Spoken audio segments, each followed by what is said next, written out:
ठकीवन जैसा आती है, कोई मसला नहीं। गोबर नहीं देवना उन्हें। गोबर नहीं देना, रोला सिर्फ गोबर दे, मेरे को लग रहा है। जो गोबर तो मैं सारे रोल है सही। फी भैंस पर 30 रुपए टैक्स लगा दिया गया, वो भी गोबर पर। गोबर महंगा या पैम्पर? दोनों महंगे चीज गात गाते मरदे हैं गोबर वो आते ना सचा वही ने गोबर रिहाड़े दो बारी त्रै बारी ला लेंदी बस जेड़ा रज्जे नो सिर्फ एमपीए ते एमएन साला बारी थी नहीं पई ओ नुकसान उन्नू गोबर दा टैक्स भी देवे। साढ़े एमपीए मैंने दी नहीं सुनी थी, क्योंकि ये पीपल पार्टी थे। अस्सलाम वालेकुम जी, तनवीर गिलानी, और आज हम पहुंचे हैं एक ऐसी जगह पे जहाँ पे आपको मेरे पीछे कुछ जानवर नजर आ रहे होंगे। फी भैंस पर 30 रुपए टैक्स लगा दिया गया, वो भी गोबर पर। तुम वहाँ के कुछ लोग हैं, उनसे चल के पूछते हैं। अस्सलाम वालेकुम। वालेकुम अस्सलाम। क्या हाल है? बिल्कुल तबीयत ठीक है? तो खैर है, जानवरों को खड़े हो और जानवरां को खड़े हैं सही गात गाते मरदे हैं गोबर वो आते ना सचा वही ने 30 रुपए हर माह दुते डोरा दे टैक्स ला देते ने। असा गरीब बंदे हैं। अच्छा 30 रुपए तो कुछ ही कह नहीं। 30 रुपए थोड़े सही रोज दा जो जेड़ा 30 भरे तो असा सादा कोल तो गाय पूरा नहीं होंदा इना दा। कितने तुम्हारे को जानवर हैं? साडे कोल ये 4-5 जानवर हैं। कितने बन गए 3 नाल?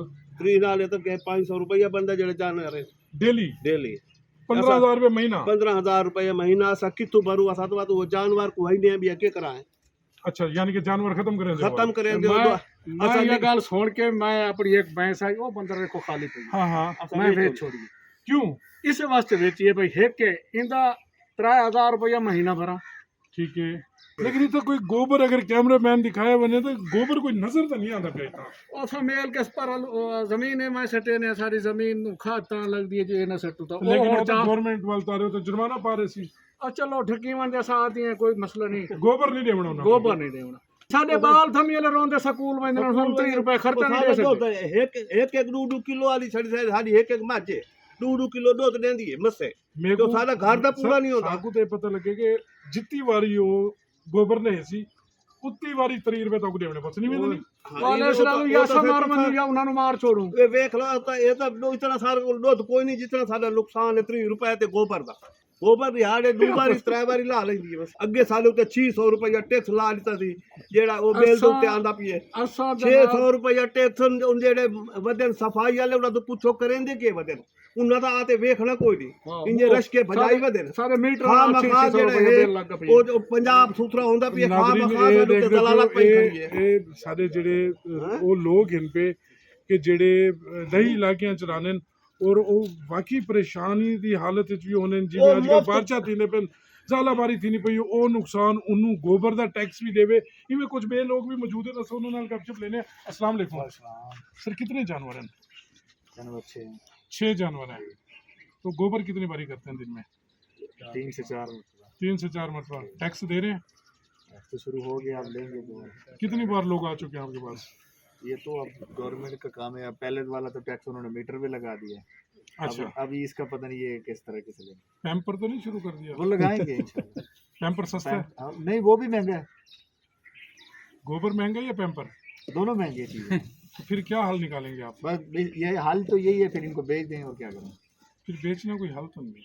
फिर और क्या करें, ये दूध गवर्नमेंट बेचिए, गरीब आवाम को गवर्नमेंट जीने तो नहीं दे रही। कम से कम गोबर पे टैक्स खत्म कर देना। हाँ, गोबर पे टैक्स करे। अमीर तो अमीर होता जा रहा है, गरीब बेचारा दिन ब दिन वो तो गरीब ही होता है। अच्छा जेड़ा साडी जात रज होयो सिर्फ एमपीए ते एमएन इनु नाल आवनो ना कौन रजियो है? जेड़ा रज होयो वो सिर्फ एमपीए ते एमएन तो ताको एमपी में नहीं तो चक्कर क्या नहीं लेंदे? जेड़े वो वजीर हैं जिन्हां दे घर भरे पे असा गरीब तो कुछ दे पे वोट ही देने कुछ दे असा पे सारे भले के चाहे रोला सिर्फ गोबर दे, मेरे को लग रहा है। जो गोबर तो मैं सारे रोल हैं सही छड़ा गोबर दा नहीं, तुसे पेट्रोल नु देखो, डीजल नु देखो, क्या होंदा भी है। आज तो गोबर दा मौजू है पे ना सही। सही गोबर दा पहले पेट्रोल नहीं नेड़े बदया, नेड़े आवनो।